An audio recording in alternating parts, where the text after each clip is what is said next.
So in Godard's My Life to Live, sound is used vividly throughout. There's many different visual elements at play, like how the film doesn't reveal Nano's face in the initial diner scene, even though the actress was widely known at that point, as Professor pointed out, or the camera following Nana around during the record store scene.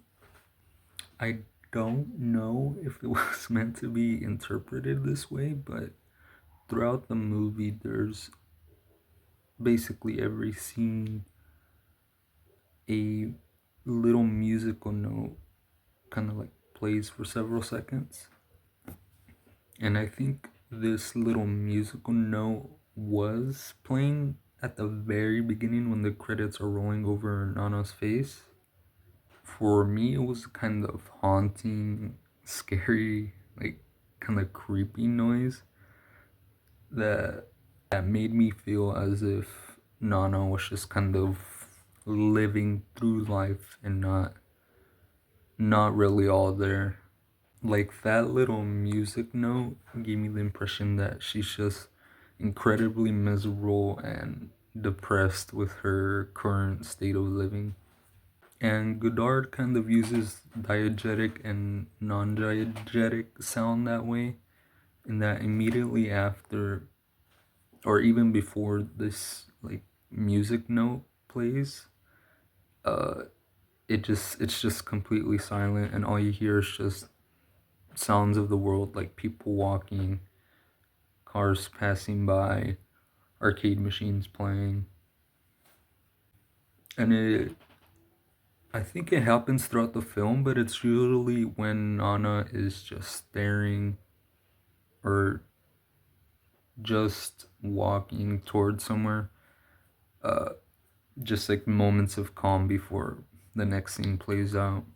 And that little like musical chime or musical note gives it's a both beautiful and haunting kind of sound, at least for me, that I think that perfectly captures Nana's character really well.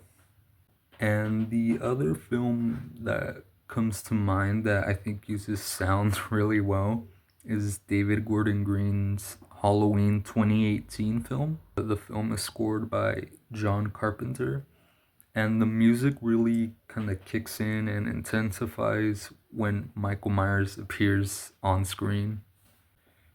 And before Myers appears on screen, there's either no music playing or kind of like a really low score in the background, but you're basically able to hear up until Myers shows up. And then when Myers does show up, the music just kicks in as soon as he does and matches his intensity pretty much. I love that in general, horror has various different types of approaches when it comes to sound. For the tons of different horror films, it's one of my favorite genres, and being able to see how every concept we covered in class, like non-diegetic, diegetic, uh, the new forms of how sound plays, like Dolby Atmos, cinematic kind of sound.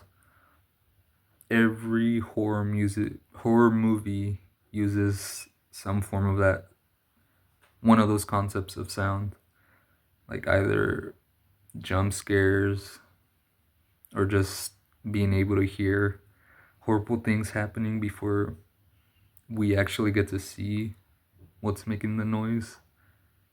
And most horror films use sound really well that way.